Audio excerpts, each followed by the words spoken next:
Coming up on this episode. That's the highest level of communication. Very hard to do in conversation. It's easier to do in a book, but most people can't do it in a book. Luck is the residue of design. It's what's left over. But what it means is if you plan enough and you work hard enough, then you can squeeze luck out of it a little bit. That was Russ Roberts, ladies and gentlemen, one of the true OGs of podcasting, and in fact so OG that Russ is one of the medium's earliest adopters. Russ has been at this racket for nearly 20 years now, since he debuted EconTalk back in 2006. And although economics is literally in the title, the show expands well beyond the narrow domain of theoretical economics. It is much broader and has transformed over the years into one of the most authentic reflections of a host's shifting curiosities. And with guests the likes of Milton Friedman, Thomas Pikety, Christopher Hitchens, Michael Lewis, and even the great and elusive Nassim Taleb, you can see why EconTalk is one of the most appraised shows out there. It was a very special moment to have recorded this with Russ. I've been listening to his show ever since I got into podcasting. At this point, have consumed hundreds and hundreds of hours of EconTalk.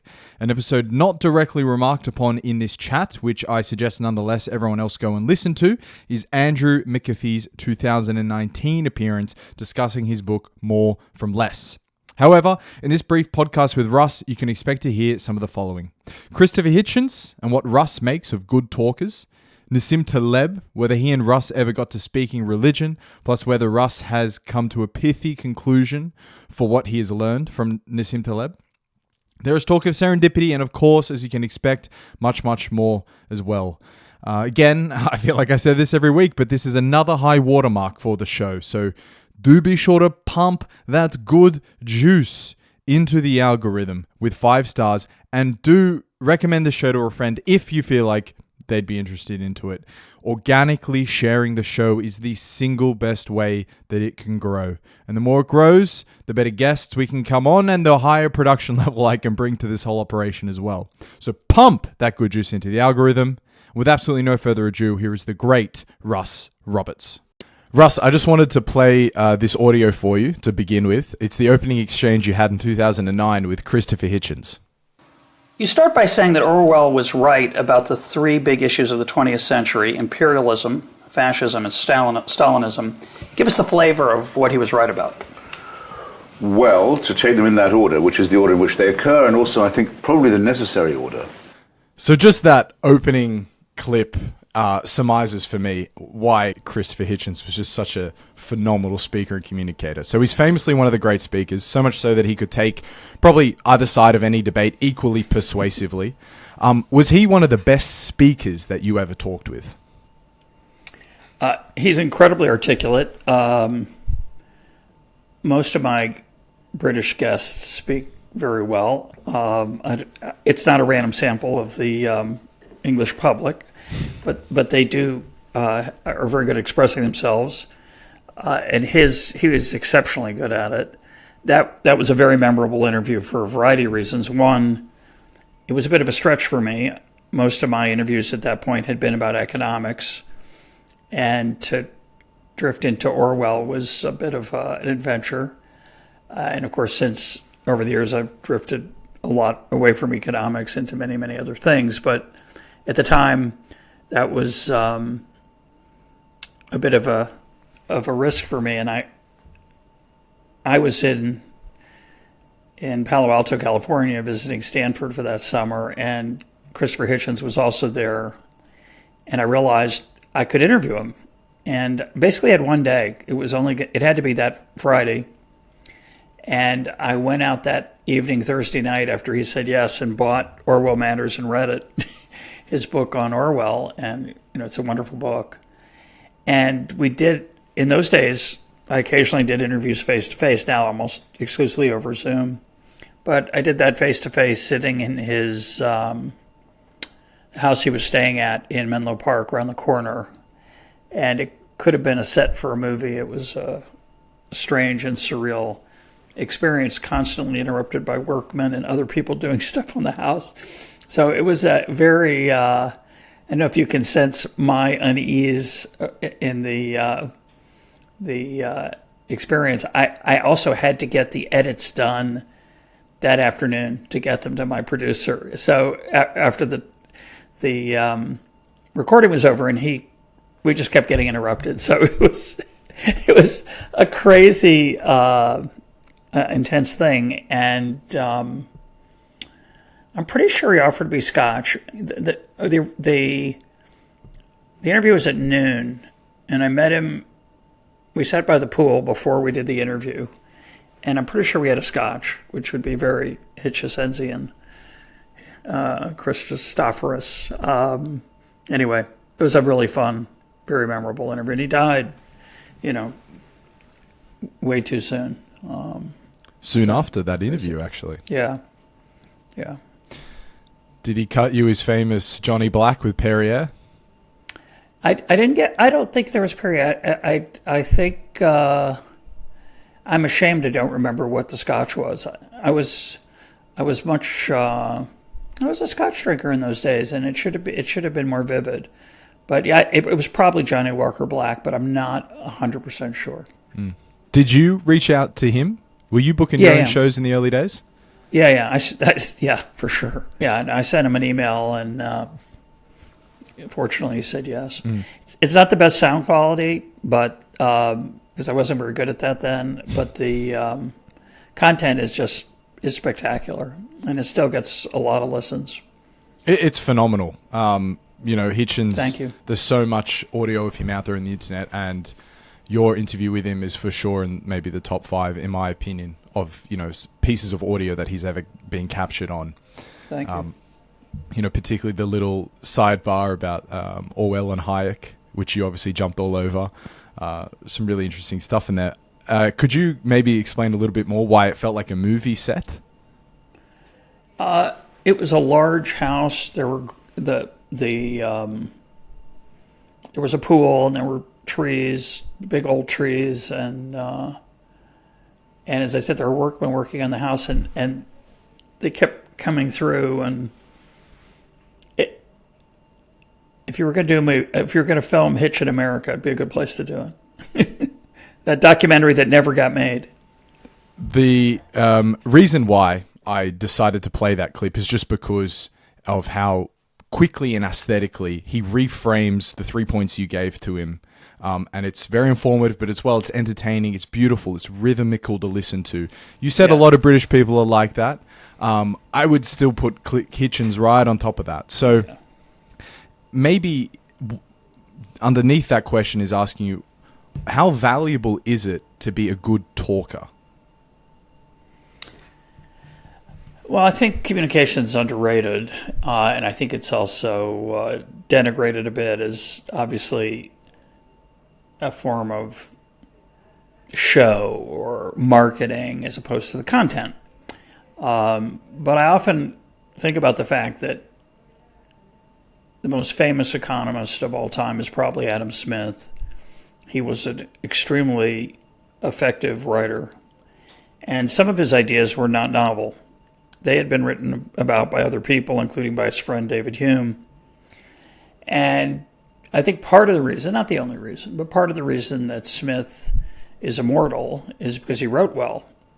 I don't know how he spoke. I suspect he was pretty articulate also, but his writing and the clarity of it, the occasional humor, and the eloquence of it, I think is part of the reason he endures. And I think in general, writing and speaking are underrated. And of course, not everybody's good at both. There, as I'm sure you know, as a host, a brilliant writer can sometimes be a poor speaker. A mediocre writer can be a great speaker, and they don't always go together. So, like you've identified at the end there, on the pie chart of communication, there is more than just writing or speaking or whatever. But I really want to ask you particularly about the talking component. How valuable is it to be a good talker? I don't know. It's, in our world in 2023, it's, I suspect, was going to say it's more valuable than it was in 1759, but I'm not sure that's true. In 1759, you didn't have any way to amplify your voice, both in the literal physical sense or the virtual sense. So your charm and eloquence as a talker would be extremely important. But of course, in today's world, because of the internet, an eloquent person, a great speech, a great presentation can have a huge effect. I sometimes think about David Foster Wallace's commencement address, "This is Water," that he gave at Kenyon College. It reads pretty well, but it's spoken extremely well. It's delivered extremely well. I guess that's orating, maybe you'd call that. In terms of talking, I think there's two elements of talking. There's what you might call banter, the back and forth of two people who enjoy each other's company and are amusing and charming and thoughtful. And then there's the higher level for me is the ability to create something close to jazz, an improvised interaction between two people where something emerges that isn't intended by either one. Polite conversation means not talking while the other person's talking, but it's a big difference between not talking and actually listening, and not talking and being able to create new threads and directions for a conversation that weren't anticipated. So a great talker can do all that. Is it something you're conscious of yourself? Do you check yourself and try to make sure you're speaking as elegantly, as clearly as possible? Well, I live in Jerusalem. I moved here 2 years ago. My Hebrew is better, but not very good than compared to when I arrived. And I have to still give a reasonable number of presentations here in Israel, either to my students or to my staff, my colleagues, who mostly speak Hebrew. They all speak some English, but they're more comfortable in Hebrew than in English, and I'm more comfortable in English than Hebrew. So when I speak English to them, I work very hard at avoiding phrases that I know that they will not understand. And that is a bit paralyzing. I know that because sometimes I will speak to American audiences, either back in America or here visiting, and I notice how more articulate I am. And I'm thinking, oh yeah, that's because I'm not censoring myself and being aware of phrasing and speed that I might have to focus on if I'm speaking to a non-native English audience. Also, as a podcast host, I'm very aware when I'm not at my best and when I'm better versus worse. And if I'm tired and doing an interview too late in the day after too many other things, I struggle to stay linear. I can drift into what I would consider incoherence, which I find just depressing. Where have we caught you right now? Oh, I'm in a good space. I think I'm okay. We'll see. It's early. You mentioned between two people. Obviously, that's a different dynamic when you're thinking about the straight-up quality of good talking. But you mentioned jazz there. How often do you feel like you've reached jazz? You've done hundreds and hundreds of interviews by now. Are we talking right at the end of the tail, or maybe 10, 20%? No, I've done a little over 900 interviews that are, obviously I've been in 100,000 conversations, but in terms of formal interviews for EconTalk, I think it's the far end of the tail. I can be happy.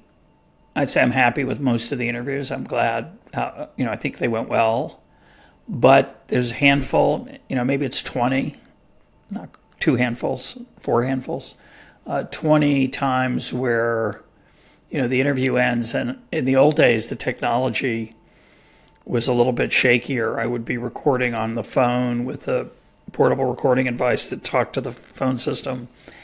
And I never lost an episode, but I always had some unease about it. Now I do them over Zoom, so I have a backup on Zoom. The quality won't be as high, but I have a backup.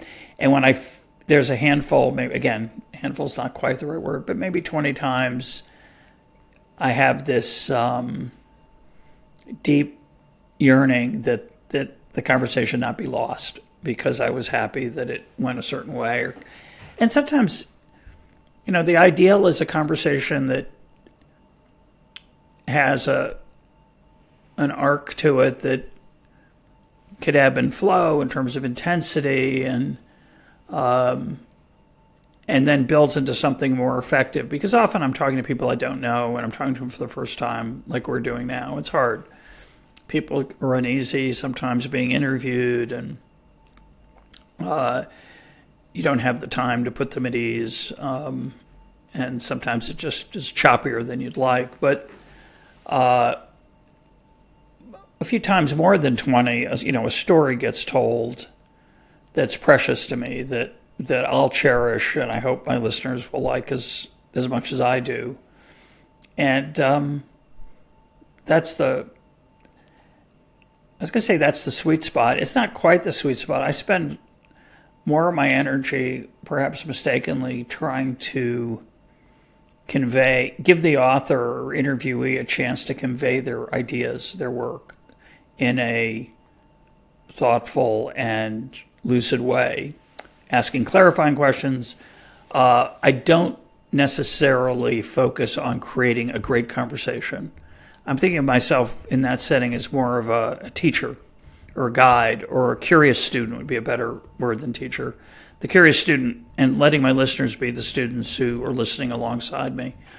And that's different than trying to create, say, a magical interaction that's unforgettable. And so those are rare. And I think they'd be rare anyway. I'm not sure it'd be healthy to try it. It's probably better to let them come along when they come and not try to create them ex ante. But I wish I could get better at my craft. I know I'm better than I was 17 years ago when I started, but I'm sure I could be, significantly better still. And I don't really have the time to hone that art other than just through practice and experience. I don't do it in a thoughtful way, and I wish I did sometimes. Well, the sort of underlying theme of all of that goes back to what you said at the very beginning, which is communication. You feel like it's undervalued skill one could have. I would also say, and I have said before, it's the most valuable, transferable skill one could really endow themselves with. Your relationships become better, your career has more opportunities, and then as well, you can just communicate.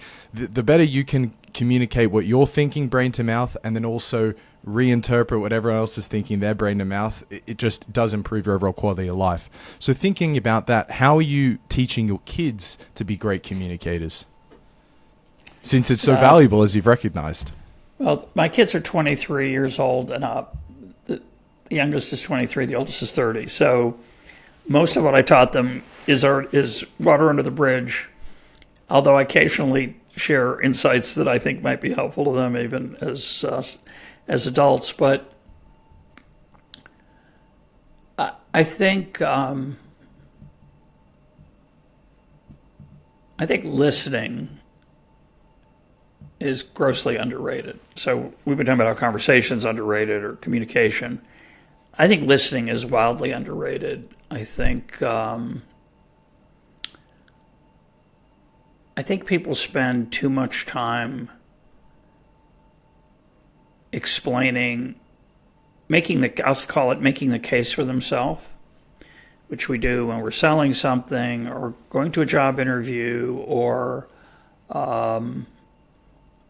often in just daily life. And I think it's a very human impulse to talk about oneself or to speak rather than listen. And so listening takes concentration, it takes focus, it takes an awareness for me at least. It could just be me. It's hard to know. But in my experience with other human beings, it's hard to restrain oneself. So not talking is a low level, but the higher level, as I suggested, is listening. And what that actually means, I think, giving people your presence, ENCE, presence, is an art that isn't cultivated very well by our culture or our classroom or our families generally, our classrooms or our family. So, if I were to give young people, my kids, or other people advice, I would encourage listening, and then I would encourage curiosity, which is a form of listening. It's one thing to talk about yourself. It's one thing to talk about the other person, and asking questions, being curious about the other person is a form of curiosity. For me, being a host of a podcast is very helpful. It was very helpful to me in cultivating my own ability to be a better listener. I was not a particularly good listener if you go back to the episodes in 2007, 2006, when I was first starting. And it took me a long time to realize that less was more. And it was a better just for my humanity and general skills. So, as you say, the relationships between family and others.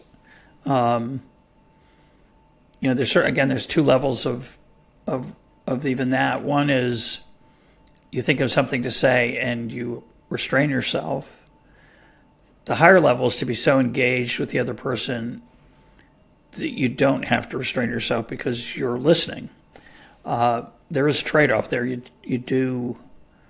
Conversation does stimulate ideas and responses. And I sometimes find myself, certainly as a podcast host, but often as a friend, thinking, I should tell them about this. And then I worry, what if I forget it? And I think if you're not careful, you spend your whole time while they're talking thinking, don't forget to tell them, don't forget to tell them, don't forget to tell them. It takes a while to realize that if you forget it, it usually comes back to you. So you can just put it down, give the person your attention while they're talking, and you'll reclaim that nugget. It'll come back. It's good to qualify as well that I wouldn't consider this what we're having necessarily, a normal conversation, which I think podcasters, I hear them sometimes talk about it like it is. The fact is it isn't. It's performative. And there's a very clear power dynamic here. You're the person who we're here to see and we're here to listen to. So therefore, if the two of us were sharing a plate of pizza and hummus in Jerusalem, I mean, it would be very different, I think. But I hear the dynamic of you hear something, you're like, oh, that's interesting. I want to return to that trunk of the tree while we go off on this branch here, but I can't just let this branch peter off into wherever it goes. I do think I think it's a good insight that this is a performative act that we're engaging in here. I think there are podcasts where people just talk to each other. I don't find them very interesting, and I suspect most people don't either. We don't really want to overhear the literal conversation. We want to overhear a stylized conversation, I think. Have you seen the series The Bear on Hulu? So it's about a tormented master chef who comes back to run his family's restaurant in Chicago. And I loved the first season. I thought it was spectacular. The second season I found very uneven, and although it's redeemed by one 35-minute episode that's unbelievable. But a lot of the second season is what I would call this kind of conversation that I said people aren't so interested in. It's a certain dance of phrasing and interruption and pauses and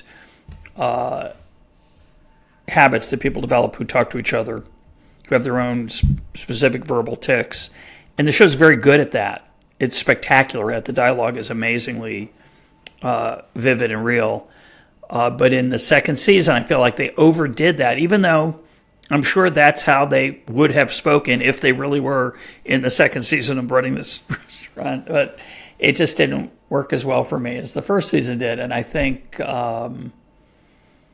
it says something. It's an interesting question in art, in fiction, and in film about, quote, the realism of dialogue. What I'm taking you to say, I don't know if this is what you meant to say, so I'll let you tell me what your brain is saying, but I think there's a certain sense in which great dialogue in movies and certainly in fiction has to be somewhat stylized, not quite, quote, realistic, especially if we're reading it.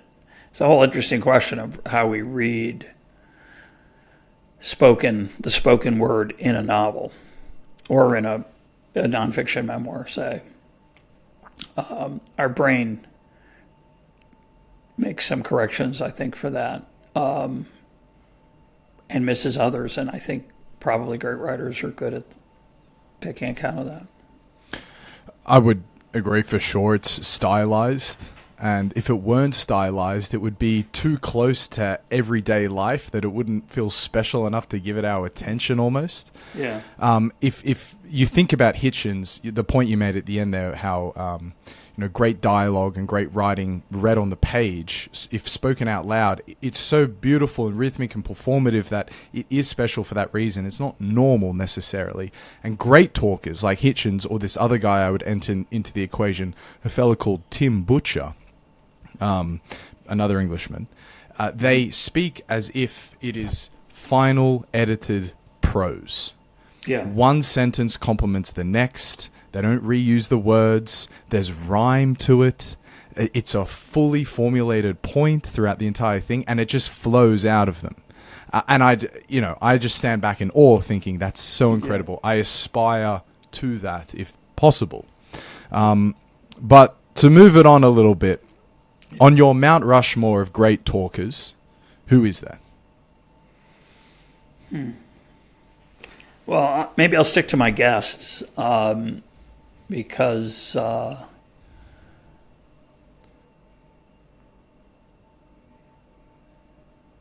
feel like I've seen some great speeches in my time, but that's not really what we're talking about here. So, certainly Christopher Hitchens would be one. A second would be Richard Epstein. I started interviewing Richard a lot in the early days of EconTalk, and he has the ability, as you described, to speak in full paragraphs and pages. There's one interview I did with him. I think I was stuck for a guest. I haven't missed a week other than in the early days of EconTalk, we took a break between Christmas and New Year's, and we only did like 50 or 51 episodes. But since pretty early on, I haven't missed a week. So, it's been something like 600 plus episodes, maybe 750 that I haven't missed a week. And in the early days, I was often scrambling because it's harder to get guests when you get started. And I think I had to interview Richard Epstein, maybe a day after or the day of another interview. I might have done two or even in the old days, I probably sometimes did three in a day because I was in trouble and, or the scheduling was such that was the case. And I think it's on property rights. Richard's a legal scholar. And I asked him some introductory question about property rights. And I think he talked for 10 minutes. and in those days, I would often interrupt, and I would often interrupt because I was afraid it was going too long, it was boring, and I try to do that as little as possible now, but I didn't have to interrupt that. It's like 10 minutes of perfection. It's like he was reading it off a piece of paper, but it was still spoken. So that was masterful, and he's done that many times when I've interviewed him. I don't know if anyone else. I have to think about it, Ryan. If I come up with somebody else, I'd have to go through my list. Nice. Okay, well, maybe subconsciously the gears can turn and you can find one at the end. For me, this is a very Russ Roberts EconTalk question, but it sort of just came to me as I was doing the preparation on this great Communicators part. Do you find that certain cultures have more good talkers come out of them than others? I don't know, but I do think, I like to think, it's just a speculation that language itself is, in the structure of language, obviously determines some of that. My Hebrew is a much simpler language than English, and I would argue that spoken American English is simpler than British English. Now, a footnote to that would be there's a lot of creativity in American English. There's a lot of new coinage of phrases, new coining of phrases. But Hebrew has a much smaller vocabulary, and it would be interesting to talk to someone who is fluent in both, of which I'm not, to see if they notice. I mean, for example, Israelis are famous for being blunt. Is that bluntness related to the language? Which direction is it run? Causation, it could be that the simplicity of Hebrew leads to a simplicity of communication style. Somebody told me recently that Israelis don't do lofty, meaning they don't like grand, eloquent, lofty formulations of things. And I like lofty. It's part of my toolkit, I attempt to use it. But it's an interesting question of if it's true that Israelis, quote, don't do lofty, why is that? Is that the nature of Hebrew? Is that the nature of the culture? And of course, again, I think they probably work together. You'd have to think about what Russian is like, what French is like, Italian. I don't know if, as an American, European Romance languages sound so fluid and beautiful. Languages like Hebrew, German, Russian are more guttural and harsher to the American ear, but I don't know if that's fair. I've been watching, the other show I've been watching recently is The Extraordinary Attorney Woo, which is in Korean. And my wife and I watch it in Korean with English subtitles, and I love listening to the Korean. It's got a beautiful lilt to it. I think my vocabulary now is about 3 words. I'm going to finish the show. It's 16 episodes, I think it is. But that's an interesting question. I'm sure there have been PhD dissertations written on it, but I don't have much more to say. Yeah. I reckon I live now in Sweden, before the Netherlands, before Mexico, but I'm from Australia. And having had this, always sort of noticed this, I think there is for sure, you could say, some cultures that promote that loftiness or that aesthetic nature of talking above others. Like, it's so flat, so egalitarian in Northern Europe that to differentiate your point, it doesn't rely on persuasiveness because everyone's opinion is equal. So it's not sort of trained out of you. Whereas I think in Australia, we're descendants of the Brits largely, but we as well have a much less sophisticated English than the Brits do, similar to America. But Australia's created its own language as well, which I think actually, when used properly, is one of the most, and this is my own proximity bias, but one of the most persuasive, funny, and pithily great ways of communicating, get to the bottom of things. Yeah, I agree with that. I mean, I think it's easier maybe for Americans to appreciate it, but I think Americans find most Australians charming, and I think they feel the same way about English men and women.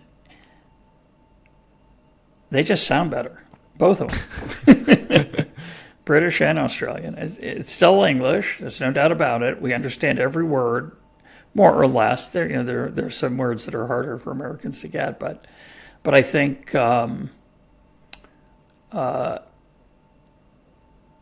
there is a fascinating love of a British accent for, I think, most Americans, and Australian and South African and etc. The different parts of the old empire. Yeah. Hitchens had this old joke that I have heard him roll out a few times. He lived in DC, I think, from the 80s onwards. He was in his early 30s when he moved there and died in America. Died 62, 61. So had his career in the US. And he would get on the phone, and some lovely person at the other end would be like, "Oh, keep talking. I love your accent." And Hitchens would say, "But it is you with the accent." It's a nice line. So although this might seem like a very forced transition, there is in fact a link between Christopher Hitchens and Nassim Taleb. Did you ever see the religious debate where they were on the other side of each other? I may have. I've seen Taleb debate religion with someone. I don't remember if it was Hitchens. I just don't remember. It was pretty interesting, but I don't remember any of the details. Well, it was fascinating to see it because, as well, I was surprised to see Taleb apply his risk philosophy management to religion. Because I personally would find that counterintuitive. But you've interviewed him 10 times and presumably had correspondence with him offline as well. Have you two ever gotten to speaking religion? Not in a serious way. We talk about it a little bit. I've interviewed him a lot. I've spoken to him, on the phone a few times, and I've hung out with him a couple. I've had the good fortune to spend some casual time face to face with him. I don't think we've had. I would say we've never had a serious conversation about religion. I would say the thing that distinguishes him from other intellectuals is he's very respectful of it. And there are a lot of reasons for that in his intellectual makeup and his personal life and so on. But in the modern world, a lot of intellectuals are not respectful of religion. So I know he's respectful of it. He's deeply interested in Hebrew and languages generally. So we've joked around about that. But I've never had a heart-to-heart with him about his personal beliefs or my own. Just hasn't happened. Interesting. So not even a casual anecdote for him trying to get to a broader why we hear worldview question. No, I don't think so. Maybe I've had enough wine with him. I don't know. Sure. Yeah, you two need to dig into a few bottles of red, and then hopefully it can all come out. It's funny with Taleb. I have met a number of people who know him personally, and everyone just says how lovely of a respectful guy he is. Open-minded, etc. Yet his online persona is the exact opposite. Do you have any thoughts on this that are worth saying? I wouldn't say it's the exact opposite. I would say he's not the same person online as he is in person, and I think that might be true for many of us. And of course, we're not the same deep down inside as we are in person or in online, whatever that means.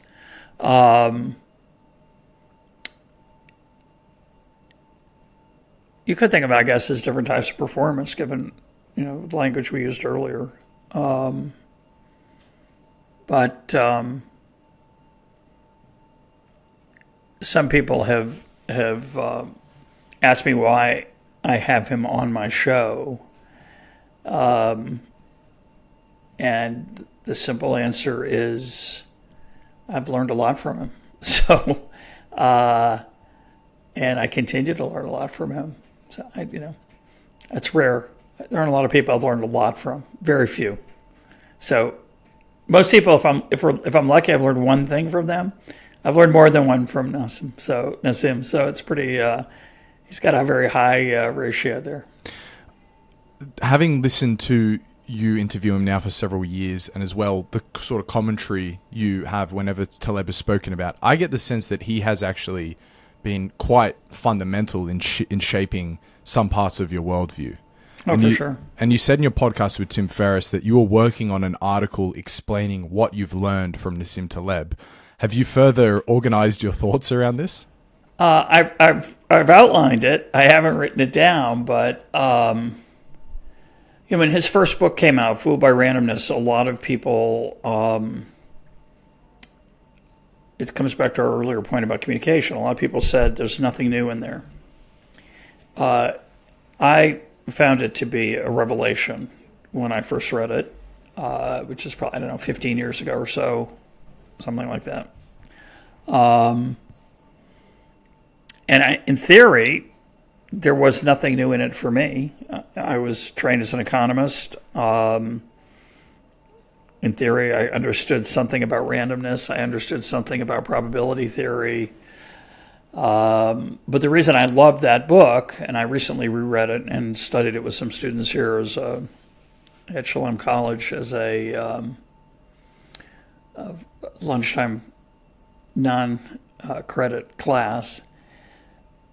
The reason I love that book is that the communications in it, the style, is so effective that you actually remember what you read, but more importantly, you absorb the lesson and have a chance to actually use it when the time comes that you need that lesson.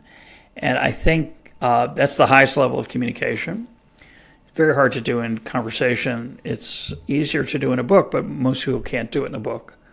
There are many. So if I made you a list of the things I've learned from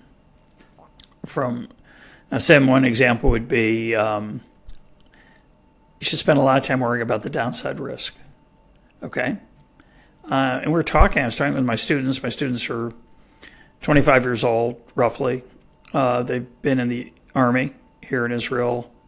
Some have worked before they came here. So they're not 18, is my point. They're not like an American college student. And we're talking about the downside risk and why it's so important.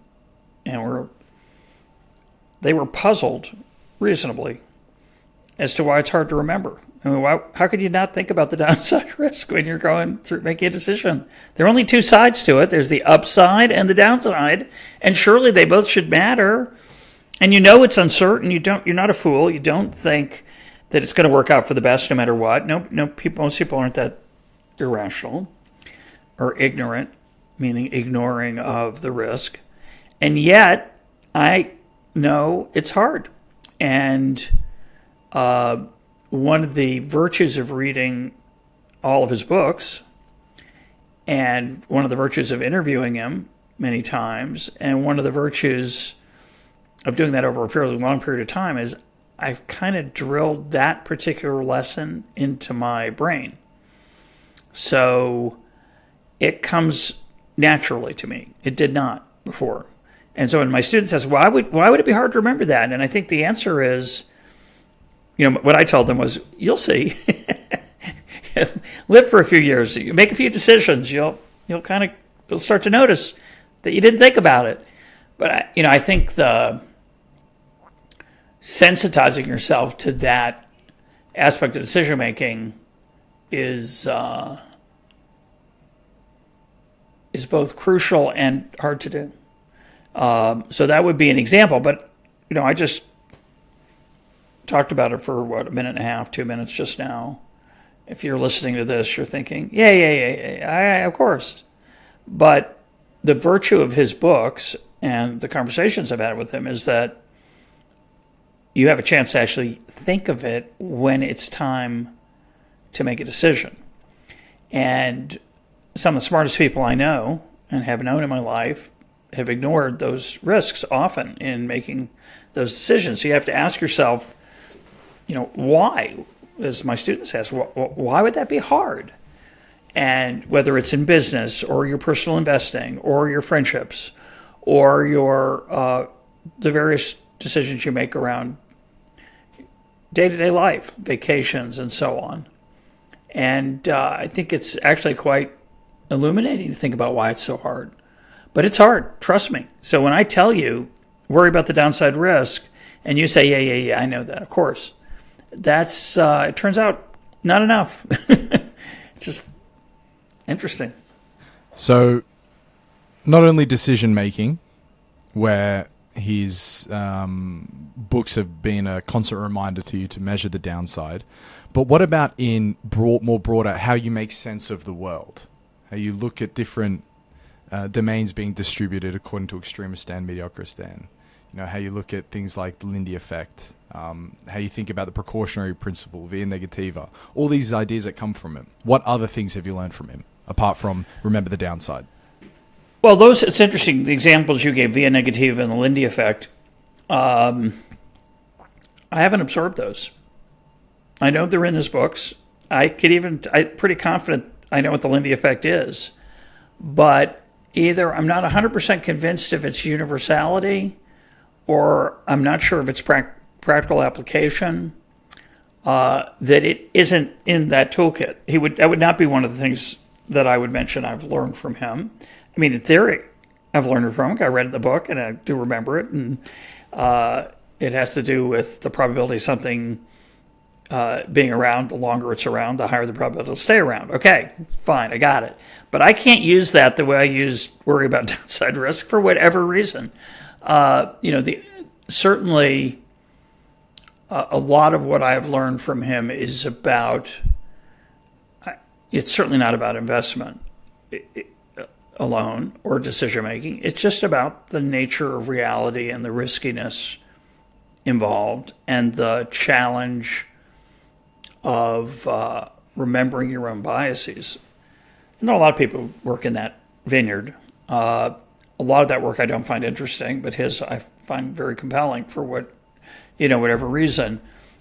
I interviewed UCLA econometrician Ed Leamer a number of times, very thoughtful thinker, and he has a line that human beings are pattern-seeking storytelling animals, and I think that's a very powerful summary to think about the nature of ourselves, and it also reminds us of where our weaknesses are. And I think Taleb has done a superb job alerting us to the pattern-seeking impulse that we have. And again, he's not the only one. That's, I said earlier, people said, "Oh, there's nothing new in that book." A lot of people know that we're prone to see patterns that aren't there, but he writes about it in a way that helps me remember it. But I think about my own life, my own sense of success or failure, judging the people around us. When you realize that there's a large random component in life, it changes how you look at the world. It changes how you treat other people. It changes how you see yourself. A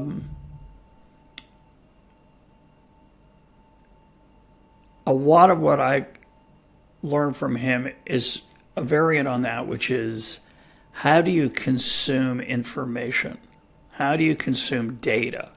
So when especially in today's world where data is so important, we're constantly tempted to overstate what we know and forget that there are things that we don't know. And of course, by the way, we talked earlier about Adam Smith. One of my favorite stories that Taleb tells is the turkey who day after day is fed by the farmer's wife, puts out grain for him, and every day the turkey gets more information about the nature of his relationship with the farmer's wife. Obviously, it's very positive. She's feeding him every day. She's taking care of him. She's making sure he's doing well. And then the third Thursday in November comes, and turkey is eaten on Thanksgiving. Something went wrong there.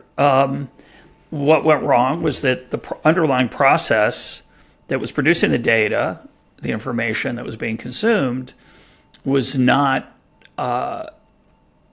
accurate. It was the data misled the turkey into a hypothesis that was false, couldn't get out of that hypothesis, and saw all the subsequent data as confirming the hypothesis that the farmer and his wife were his friend. I think he got that story from Bertrand Russell. I don't think that's his story. I bet he tells it better than Bertrand Russell. And he uses it in a more rich and effective way. So again, that's part of his effectiveness is his communicating ability, his writing ability. Again, similar to what you opened up with of how Smith maybe communicated the ideas of Hume a little bit better. Perhaps Taleb is also repackaging all of these old ideas, which he actually admits to himself. He doesn't pretend like these are his insights. It's rather just his distillation of them. Having said that, I think there is a healthy amount of, or maybe a tremendous amount of novelty in his work. One of my favorite insights from him is that that people who do risky things remove themselves from the pool. So bad drivers get in accidents, bad investors lose their money, and I've always understood as an economist that skin in the game is a powerful incentive. That if I know that my decision will lead to my reward or my decision will lead to harm to me, I'm going to pay more attention. His insight, which I've never heard until I read him, and I think it's his, I think it's a novel insight, is that it doesn't matter whether you pay attention or not. It doesn't matter whether it affects your incentives. If you make bad decisions, you'll be removed from the game. You'll be removed from the pool. And so even if you're oblivious to incentives, skin in the game matters. And that's profound. I think about that quite a bit as an economist because we're obsessed with incentives. And he is saying that incentives actually are not as central in that domain as you might think. And that's a fabulous insight. To really go a little bit deeper on that insight, could you tell the opening anecdote that you asked Luca Delana to give about his cousin skier, which as well is just further like hammers that point deep into the base of your brain. Yeah, it's a fantastic example, and it illustrates what we're talking about how communication brings us back to our first part of the conversation about communication. Also brings back Ed Leamer, the econometrician, who said, human beings are pattern-seeking storytelling animals. We are storytelling animals, and stories are often how we remember anything. I wonder sometimes how little. I'm shocked at how little we remember of various things, and stories help people remember things. And when you started talking, you said, the conversation with Luca Delana, thinking that was a few months ago, maybe a month or two ago when I recorded it, 3 months, I'm not sure. And I got a little bit of anxiety because I'm thinking, what if I don't remember that story? But of course I do, because it's such a good story for illustrating the point. The point is, when you look at skiers in a championship, you think you're seeing the fastest skiers, which is definitely a reasonable first thought. And certainly the winner of the championship is the fastest skier that day. But more than that, we think these are the best skiers, these are the fastest skiers in the world. And his point, and it's a little bit stylized because one could imagine disagreeing with this in various ways, but it doesn't matter whether it's literally true or not because it's deep. The truth is, you're not seeing the fastest skiers. You're seeing the fastest skiers who have not been injured and can't ski anymore. So the fastest skier might have been the fastest for a while, but then hit a tree, broke their leg, and never skied again because the reconstruction, they couldn't ski as fast after that. So his claim is, and this comes even back to yet another thing we've been talking about, is about the downside risk. The downside risk of you ski quickly, you win the race. You ski quickly, you might lose the ability to be in future races. You take yourself out of the game. So the skin in the game, the fact that if you hurt yourself skiing, you might preclude yourself from participating in the future, is very effective because the fastest skiers actually are eliminated from the competition because they get hurt in devastating ways. And the point that's important there that I want to emphasize as an economist, very low-level statistical thinker, is it's not just about the trade-off between the upside and the downside. That's the standard way it's discussed. The standard way it's discussed is, well, if you go really quickly, you'll win the race perhaps, but if you go really quickly, you might hurt yourself. And so there's a trade-off. But the question is, what do you do with that trade-off? I mean, does that mean you should ski slowly? So obviously, the fact that there is a trade-off, that skiing on the edge of disaster is how you win races, but not past that edge, which of course is hard to find. And if you ever watch, I think it was Franz Klammer, the Austrian skier in the Olympics, if you ever watch his gold medal run in, I don't know what year it was, but you can Google it. You can find it on YouTube. It's exhilarating because it looks like he's on the edge of death constantly through the entire run. He's pushing the limits of his skis and himself. And the reason it's so exhilarating and moving and inspiring is that he's right on that edge. But the point is it's not the trade-off. The point is that you have to avoid ruin. If you don't, ruin meaning a loss so large. It's not, avoid losses, then you don't play. It's avoid losses so large you can't play later and take advantage of opportunity. So if you make you're wiped out, but not just wiped out in that race, wiped out from your career, wiped out from injured so badly you can't race again, which happened to Luca's cousin, which is why it's such an effective, powerful story. If you gamble recklessly in the casino, you cannot benefit from even the odds that are against you in a casino. The odds of the casino are rigged against the player. But a lucky player can win some evenings. A lucky player can win for some length of time. And a really wise lucky player can quit while they're ahead, perhaps. It depends what your goal is. But if you stake all on the roulette wheel's color, the ball falling in red, and it falls in black, you're done. And you do not get the shot at the urn anymore. And that insight, which is what we've been dancing around, that is profound. And Luca, wrote a lovely book on this. On the concept, it's a terrible name, is ergodicity. But he correctly, and he got it from Taleb and Ole Peters and others who've been talking about this.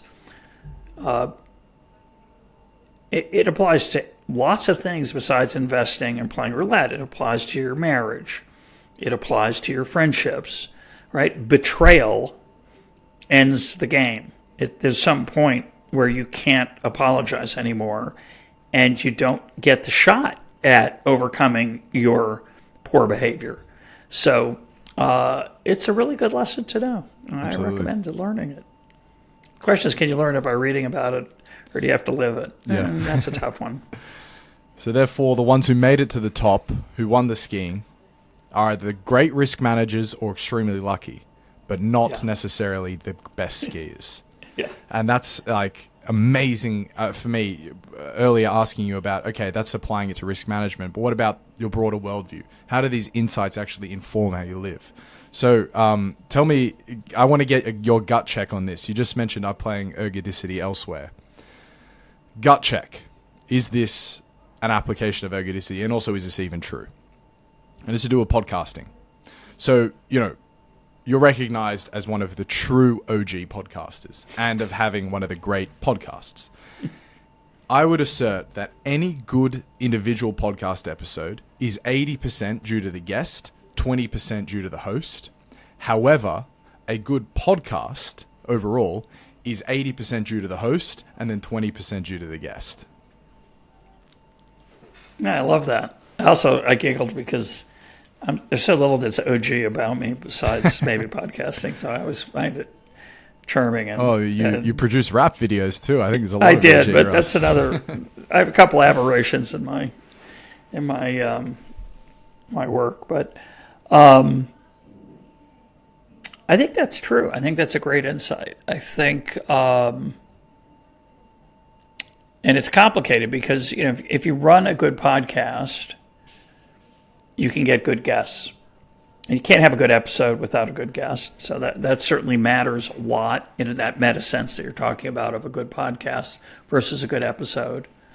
I mean, it's a related question. I don't know exactly what you're getting at, but after you do a certain number of episodes, you, for better or for worse, you get in a groove or a rut, depending on how you look at it. You're constrained, is the way I would say it. There's certain things that listeners come to expect. I don't know about you, but every once in a while I do something on EconTalk that I'm a little bit anxious about in the middle of it. Typically, reciting a poem, singing a song. I've done that a few times. It's not often, but I occasionally do that. And the first time I did it, I was pretty scared. I'm thinking, people are going to think this is stupid. Am I going to look stupid? Am I going to be off key? If it's a song, is it self-indulgent? And I'm sure there are podcasts where that's can't be done. It's just too weird. And maybe that was true of mine originally. I like it that I can step outside a little bit. I like it that listeners might hear something unexpected. But if that's all they got, then it might just be funky, weird, eccentric. And then it is 80% the host, though, and you don't get much positive effect of that.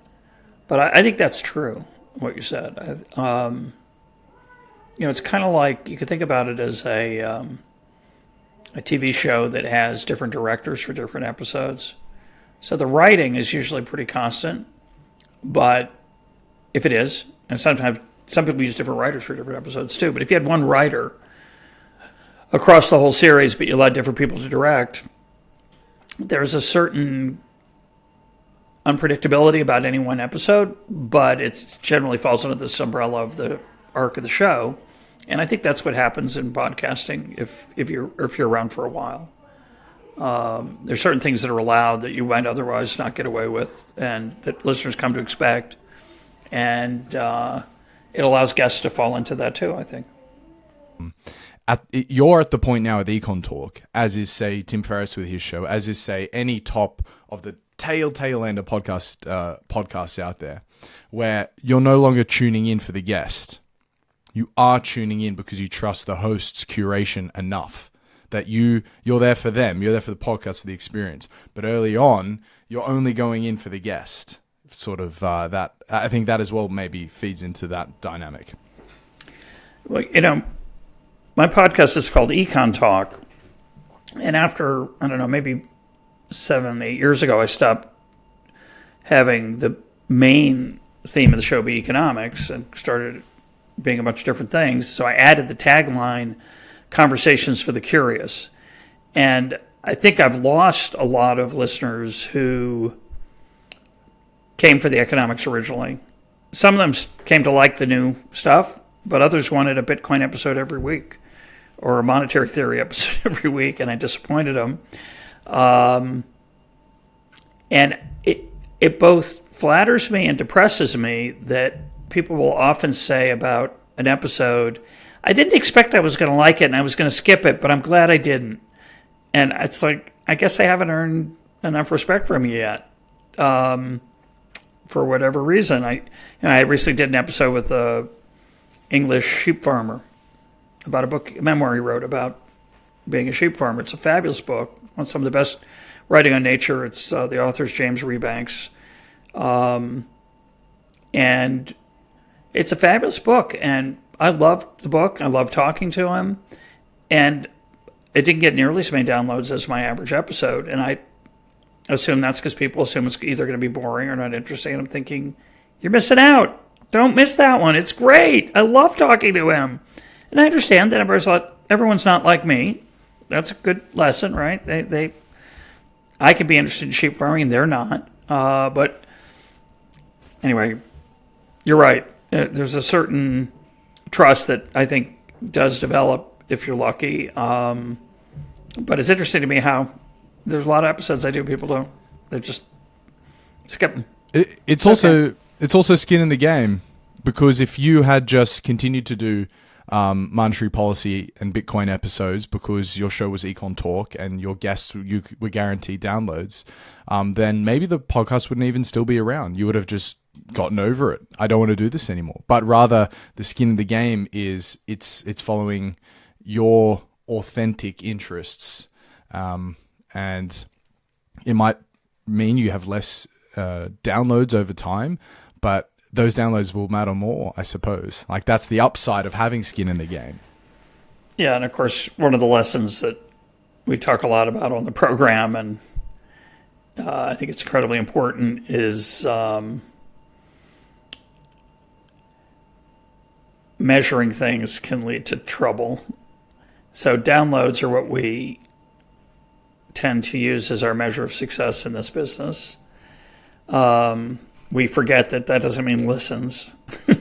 But, okay, it's close. It's correlated. So if it's going up, it must be good. But the things I cherish are the letters I get from listeners, which are, occasional. Most listeners don't write. But occasionally I get letters that move me deeply and make me incredibly grateful that I'm able to have this, the program I have. It's the best. It's much the value to human beings, whatever that is, however small, is so much more important than how many people listen. But your brain looks at the chart and wants to see listen go up, downloads go up. Yeah. But Russ, I mean, it really is the best. And as well, surely, as I'm sure you take this into account, but the serendipity that comes from the show is probably worth more than any type of financial upside you could ever capture from the show, or fame or whatever. Who's to say whether you would have gotten this position you have now as president of a college in Jerusalem if you didn't have a very well respected global show? Who's to know? We don't know the false, correct, whatever it is, but yeah. But I agree with you. I think that the things that have come into my life because of EconTalk, EconTalk is sponsored by Liberty Fund, which is a foundation of the United States. They have a fabulous set of economic education web pages, of which EconTalk is part of, called the Library of Economics and Liberty, EconLib. They produce gorgeous books, definitive editions of books that don't sell very many copies because they think it's important to keep them in print. And they run amazing conferences for people to get together and read and talk.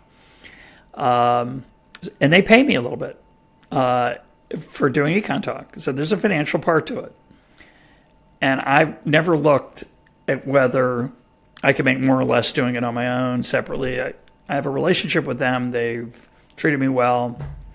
And so I'm totally fine with that. It is obvious to me, as you say, that the benefit of that program is so dwarfs the financial part. There are just so many wonderful things that have happened to me directly because of EconTalk.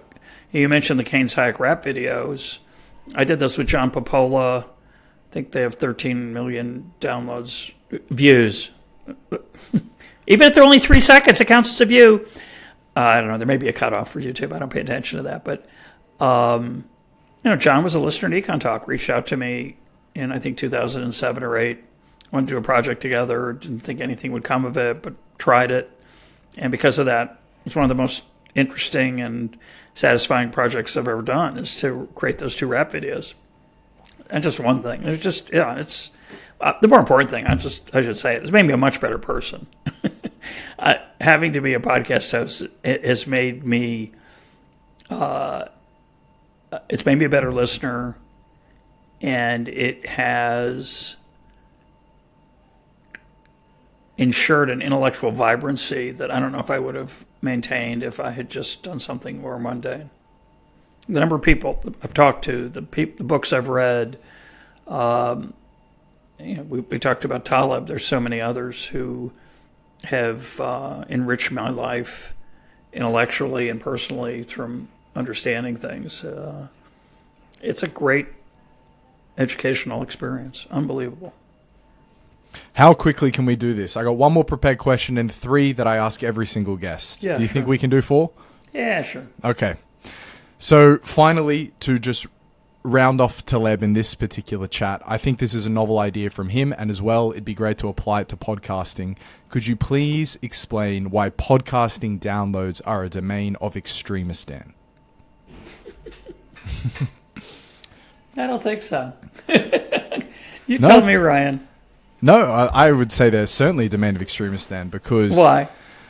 I was in the top 5% downloaded last year in Spotify, and I can tell you it was probably the amount of downloads you would get in the first 15 minutes of publishing an EconTalk episode, right? And that puts me in the top 5%. So I'm already at the tail end of the distribution. Whereas yourself, Tim Ferriss, forget Joe Rogan and stuff, truly 99% of all downloads is captured by 0.0001% of podcasts. Yeah. I would say it's as firmly in a domain of extremistan as anything else. That's why I asked the question, but I mean, I've answered it now. I think, Russ, you got to be the one that answers it. I don't have much to say about it. Sorry. Okay, well then, no worries. Final 3 questions, Russ. I ask this to every single guest if I can. The first being, you've definitely already touched on it with the rap videos, but I would like for you to maybe look more into your personal life to answer this one. What is the role that serendipity has played in your life?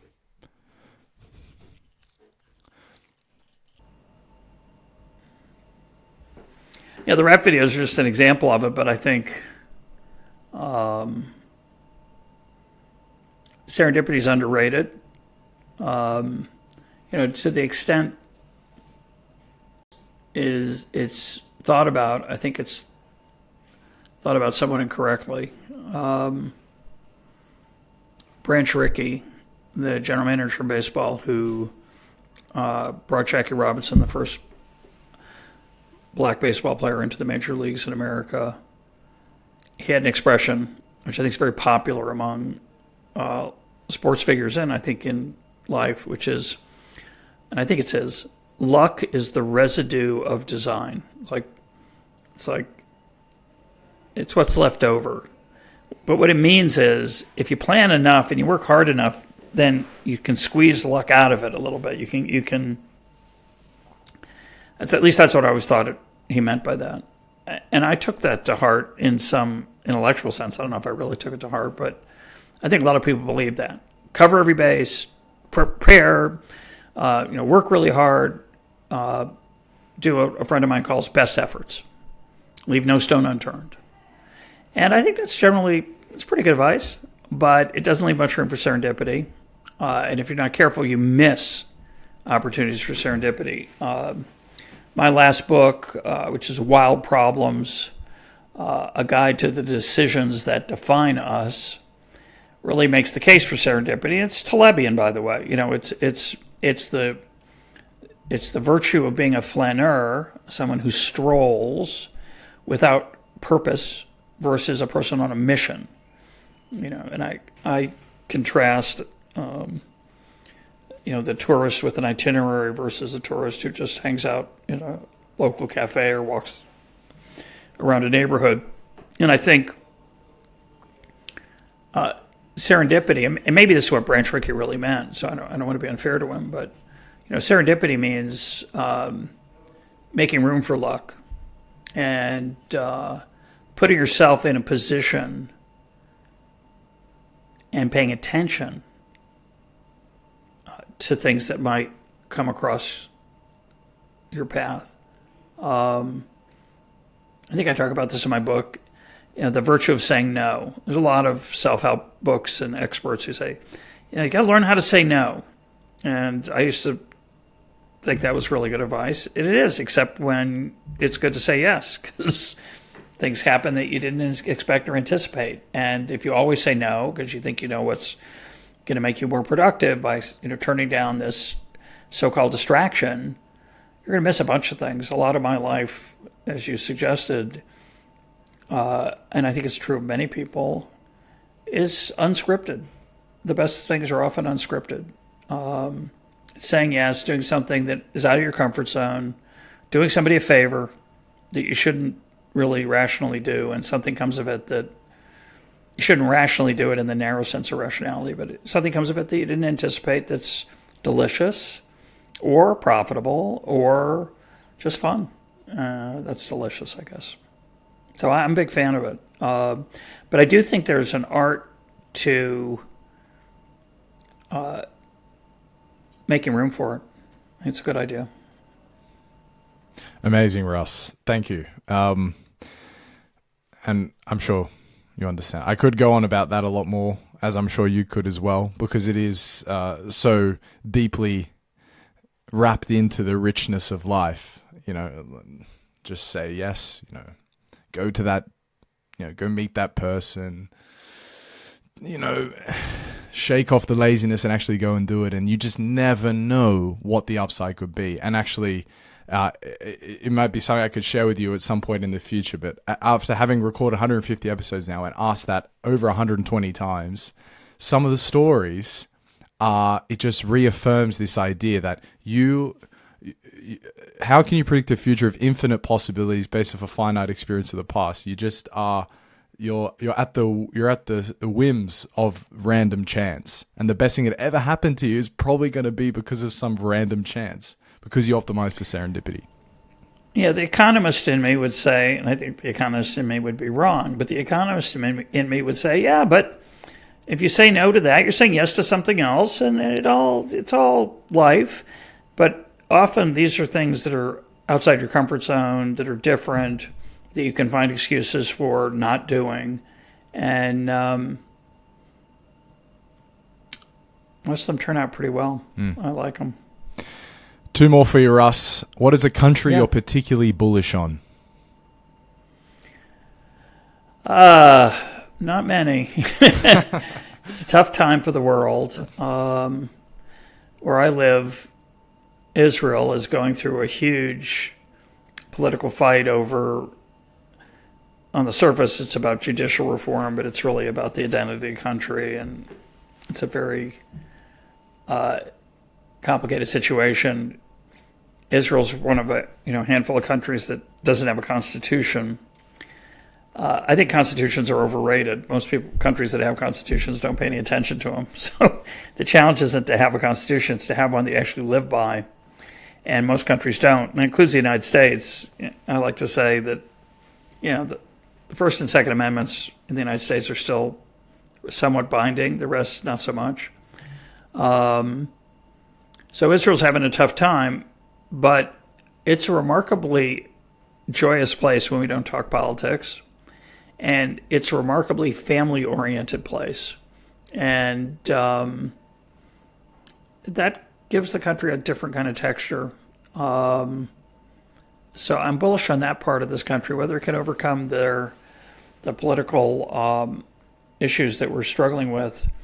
And bottom line is, we need to figure out here what the rules of the political game are. The Constitution is one way to do it. Again, if it's kept and observed. But I'm guardedly optimistic that Israel will overcome that issue. We'll see. But so many other countries have their own, remarkably new sources of upheaval and challenge. So I'll just quote James Buchanan, the Nobel laureate in economics. He said, when I look to the past, when I look to the future, I'm a pessimist. But when I look to the past, I'm an optimist. And by that, he meant when you look to the future, it sure looks depressing. There's, populism is on the rise. We're angry. Everybody's polarized. They're disrespectful of each other. They can't put themselves in the shoes of people who feel differently or think differently about political issues. That's very common. Certainly it's been made worse by social media, but it's a fundamental human challenge. So the future doesn't look so good for the world. But you look to the past, you're an optimist. Think about 1933. That looked pretty bleak, and it came out okay. So, the world, a lot of people died. It was a horrible stretch between 1933, say, and 1945. But the world got a lot better after that, at least in some obviously measurable ways.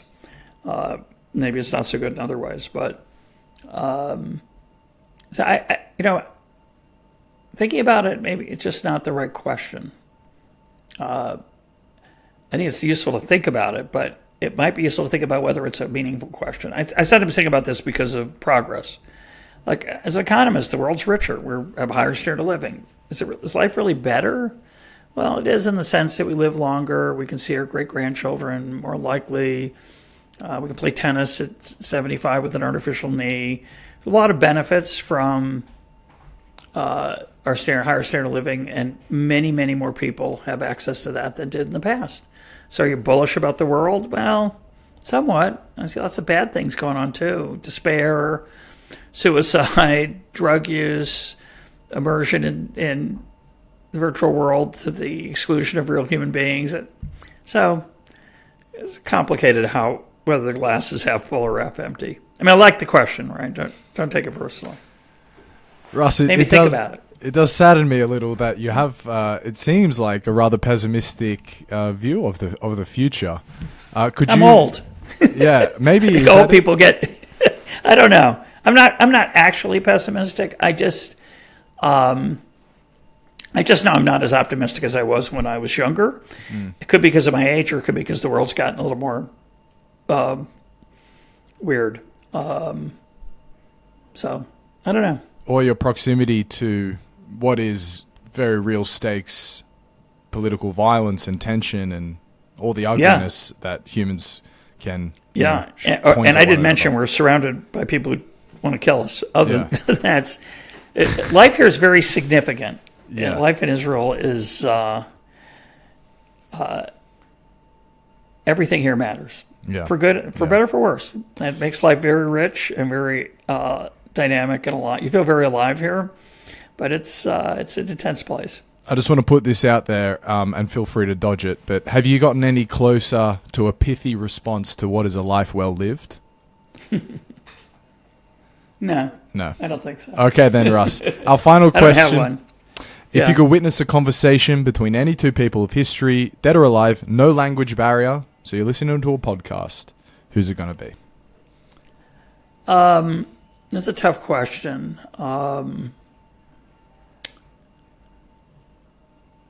The easy answer for me, and I'd have to think about it to see if there's a more interesting answer, but the easy answer for me is I'd like to have a scotch with Adam Smith and David Hume and hang out with them. They were lifelong friends. They were interested in the human condition in such a profound way. And I think they had a deep mutual respect. It'd be fun to hear them talk. And there's a story that Smith was late at a dinner party. And there were British statesmen and abolitionists and others there. And when he came into the room, I don't know, in my mind, there's 25, 30 people around this big, rich London table, or Scott, I think it was London. And when he walked in, they all stood up. and he went like, what are we going to sit down? And the statesman, who I'm blanking on his name, I'll remember it in 10 minutes. He said, we are all your students. And I think Adam Smith had incredible curiosity, as did David Hume. and it would be really fun to hear them just have a conversation. I don't care what it's about. I'm sure it was interesting. Thank you, Russ Roberts, mate. This has been a really highly anticipated moment for me for a long time. When I first started this 3 years ago, I had a list of, sort of dream guests. Not a long list. There's probably 15 names on there, and you're one of them because you were probably my gateway into podcasting. So, it really is an honor. Sounds cliche, but really, it's a huge thrill and pleasure for me. So, thank you, Russ. Thanks, Ryan. My pleasure. It's delightful.